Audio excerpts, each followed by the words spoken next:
विजय वडेट्टीवार यांच्या वक्तव्याची बातमी समोर येते। विजय वडेट्टीवार यांनी एकला चलोरचा नारा दिलेला आहे। पुढची निवडणूक आमच्या भरवशावर लढू द्या। स्थानिक निवडणुकांमध्ये आपल्याला निर्णय घ्यायचा आहे आणि तो निर्णय घ्यायला हवा असं सुद्धा विजय वडेट्टीवार यांनी वक्तव्य केलंय।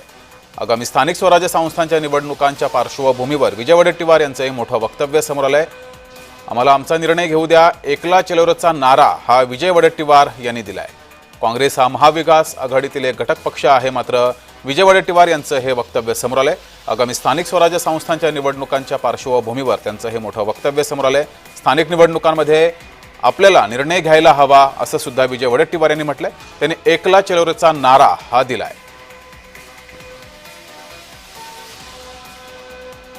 विजय वडेट्टीवार यांचे मोठं वक्तव्य समोर आलंय। आगामी स्थानिक स्वराज्य संस्था निवडणुका तोंडावरती आहेत, महानगरपालिका निवडणुका तोंडावरती आहेत। काँग्रेस हा मवियाचा घटक पक्ष आहे आणि या सर्व पार्श्वभूमीवर त्यांचं हे मोठं वक्तव्य समोर आलंय। अधिक माहिती घेऊया, आपले प्रतिनिधी रोहन कदम आपल्यासोबत जोडलेले आहेत।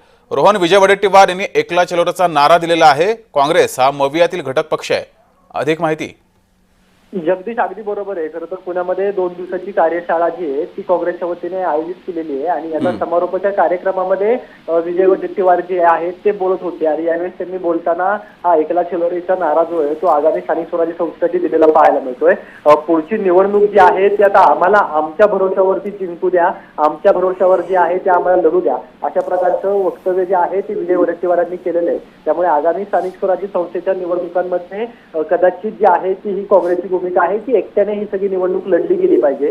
याआधी आम्ही इंडिया आघाडीमध्ये लढलेलो आहोत, महाविकास आघाडीमध्ये आम्ही लढलेलो आहोत, आता निर्णय घेण्याची वेळ आलेली आहे, अशा प्रकारचं मत देखील यावेळी विजय वडेट्टीवार यांनी मांडलेलं पाहायला मिळतंय। त्यामुळे आता या सगळ्या कार्यक्रमाच्या माध्यमातून आणि या कार्यकर्त्यांच्या एकत्रिकरणाच्या माध्यमातून काँग्रेस नेत्यांचा सूर जो आहे तो कदाचित एकला चलोरेचा पाहायला मिळतोय आणि त्याच्या दृष्टीने जी आहे ती आगामी काळामध्ये पावले टाकली जातील अशा प्रकारची चर्चा जी आहे ती केली गेलेली पाहायला मिळते। त्यामुळे ही सगळी जी काही कार्यशाळा झाली या कार्यशाळेच्या माध्यमातून कार्यकर्त्यांना एक नवीन ऊर्जा जी आहे ती दिली गेलेली आहे आणि स्थानिक स्वराज्य संस्थेच्या निवडणुकांसाठी तयारी जी आहे ती कार्यकर्त्यांना करायला सांगितलेली आहे। आणि सगळ्यात महत्त्वाची बाब म्हणजे काँग्रेस पक्षातील या वरिष्ठ नेत्यांकडून जे आहे ते आता अशा पद्धतीने युतीमध्ये न लढता एकट्याने निवडणुका लढवायच्या आणि स्वतःच्या भरोशावरती निवडणुका ज्या आहेत त्या आगामी काळामध्ये लढायच्या अशा प्रकारचे संकेत दिलेले पाहायला मिळतात। ठीक आहे, धन्यवाद रोहन दिलेल्या माहितीबद्दल।